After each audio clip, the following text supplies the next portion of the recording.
the difference between options, trading options, or just trading futures really comes down to a few couple things when it comes to benefits and cons.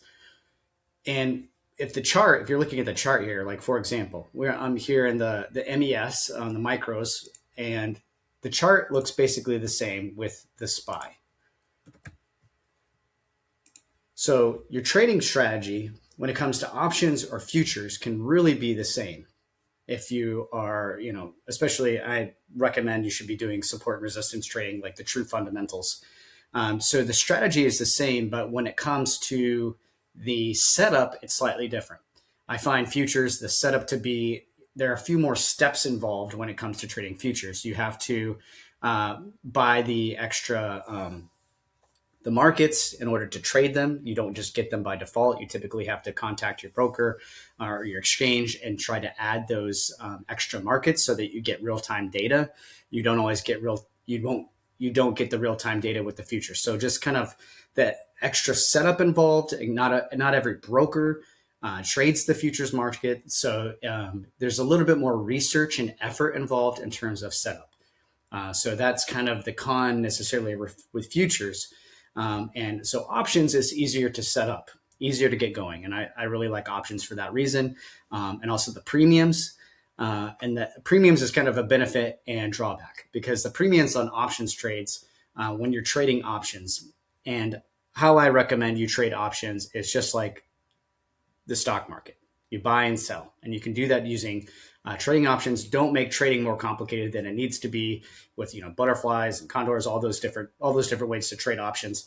Just trade options straight up. It's much simpler, and in my opinion, keep trading simple. Trading is complicated enough. Keep it simple. I recommend just trading regular options contracts, and the pros and cons of that is the premiums. The premiums can really work in your favor when you are green on the trade.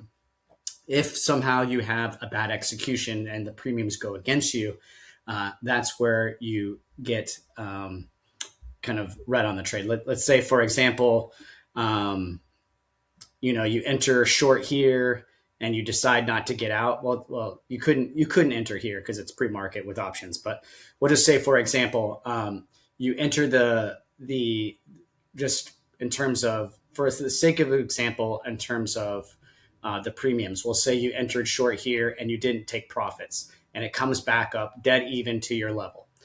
Now on options, you would not be break even here. If you just trade normal stocks, if you trade futures, you could break even. But because of the premiums on the option side and the decay, when it comes to trading options, you will be down whenever it retraces back there, basically. The benefits, though, when it sells and the trade is in your favor, you will be making more money. So the biggest thing, I guess, when it comes to just trading options is it's kind of less forgiving in some ways. If a trade doesn't go your way and you're not taking profits profitably, I trade options, but I really just like how options trade. It's just a cleaner setup for me, a better setup personally. So it really comes down to preferences, and I think it really comes down to that decay with options and just terms of setup. If you want to learn how to trade options, if you want to learn how to trade, proper fundamentals, proper support and resistance, price action, that sort of thing. And the link is in the description below, the price action system. And I send out my levels every single day, my support and resistance levels. If you want to get those sent right to your email, and we'll see you in the next video, and enjoy that trading journey.